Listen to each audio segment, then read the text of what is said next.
تلاوت کی اہمیت و آداب۔ ان ابی ہریرہ قال قال رسول اللہ صلی اللہ علیہ وسلم نزل القرآن علی خمسۃ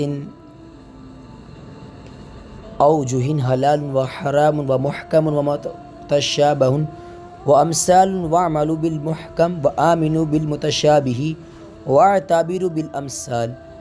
حضرت ابو ہریرہ رضی اللہ تعالیٰ عنہ سے روایت ہے، انہوں نے کہا کہ رسول اللہ صلی اللہ علیہ وسلم نے فرمایا کہ قرآن 5 طریقوں پر نازل ہوا، حلال و حرام و محکم و متشابہ اور امثال۔